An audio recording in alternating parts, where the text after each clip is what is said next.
Nobody came when my name was called. No clapping that belonged to me. No familiar faces. Just my name, echoing once, twice, and then disappearing into the stadium air. I stood there in my cap and gown, gripping the edge of the diploma folder like it might anchor me to the ground. The row, marked "Reserved for Family," stayed empty, metal chairs reflecting sunlight like they were mocking me. I smiled anyway. That's what you do when cameras are pointed at you. 3 weeks later, my phone buzzed. "Mom, need $2,500 for your sister. Don't be late." No, "Congratulations." No, "We're proud of you."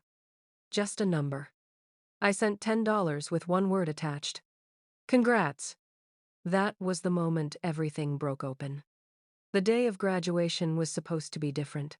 I kept telling myself that as I zipped up the gown in my tiny apartment in Madison, Wisconsin. I even ironed the collar of the white blouse underneath, like presentation might somehow rewrite history. The stadium smelled like fresh grass and sunscreen. Families waved phones in the air. Parents cried loudly without shame. Someone behind me kept saying, "We did it, baby," over and over again.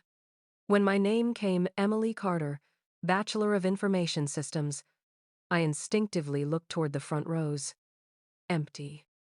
Not even my aunt. Not even my dad pretending to care. Just strangers and sunlight. A girl next to me whispered, "My parents are losing their minds right now," and laughed. I laughed too. Quietly. Automatically. After the ceremony, I wandered toward the parking lot instead of the celebration tents. My friend Lauren caught up to me, her arms full of flowers. "Where's your family?" she asked. "They had something come up," I said. The lie felt old, comfortable, worn in. I sat in my car with the engine off, watching families hug, watching balloons bump against the sky. For a second, I imagined my mom walking toward me, my younger sister Hannah trailing behind her, complaining about the heat. But imagination has limits. The truth was, they hadn't come to my high school graduation either, or my community college ceremony. There was always a reason, a game, a birthday, a more important day. Hannah's days were always more important. Growing up, I learned early that love in our house came with conditions. I worked weekends at a grocery store at 16. Half my paycheck went home. "Just until we get back on our feet," Mom said. We never did. When I got into university, she cried on the phone, told me I was the strong one. I thought it was a compliment. I didn't realize it meant useful. 3 weeks after graduation, when the gown was still hanging behind my door, her text arrived. "Need $2,500 for your sister." I stared at the screen until it dimmed. I checked my savings. Just over $3,200. Rent was due in 10 days. I'd finally stopped living paycheck to paycheck. For the first time, my money felt like mine. My stomach tightened. I sent $10. Then I placed my phone face down on the table and sat there listening to the hum of the refrigerator. An hour later, my phone started ringing. I didn't answer. That night, I did something I'd never done before. I set a boundary.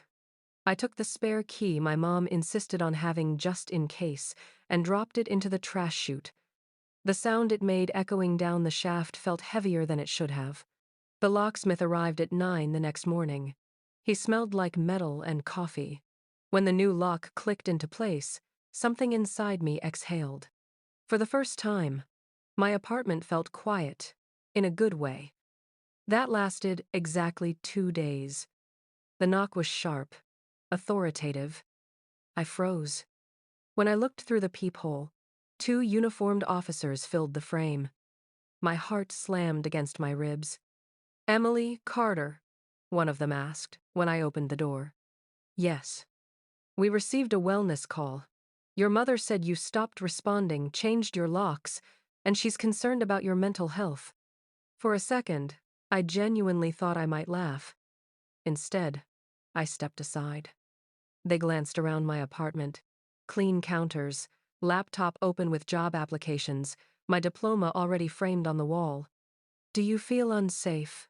the officer asked gently. "No," I said. "I feel free." They exchanged a look. After a few routine questions, the taller officer nodded. "We'll mark this as no concern." As they left, he paused. Sometimes when people lose control over someone, they try to get it back any way they can. The door closed. I slid down against it, shaking. That wasn't worry. That was retaliation.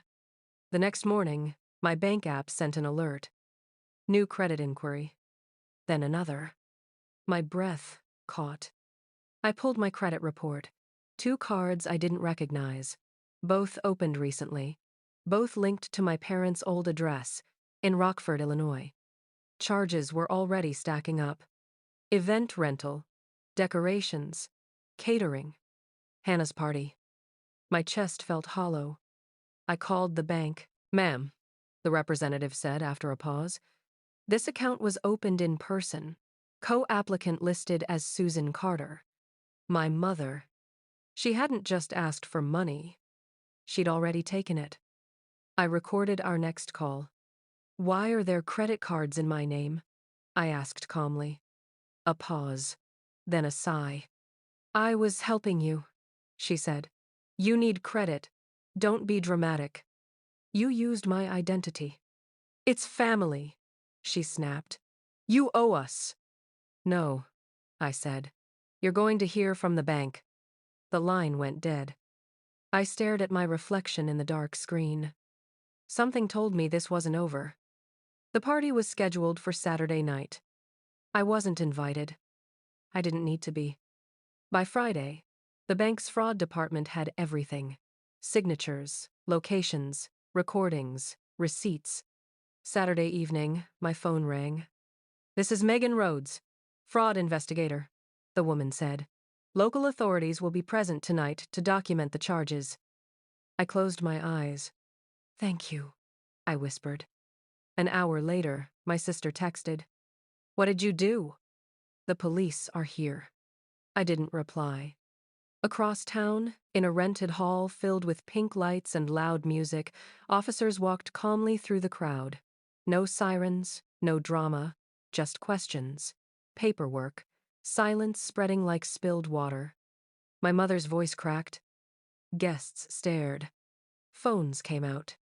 By the end of the night, the DJ packed up early. The cake went untouched. The party everyone talked about, just not the way my mom planned. 3 days later, an email confirmed it. Fraud resolved. Accounts closed. Responsibility assigned. No apology. No explanation.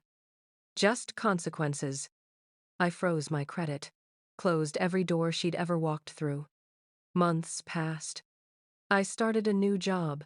New routines. New peace. On my wall, I hung 3 things. My diploma. The locksmith receipt. The fraud resolution letter. Proof I earned it. Proof I protected it. Proof I was done. For the first time in my life, silence didn't mean abandonment. It meant safety.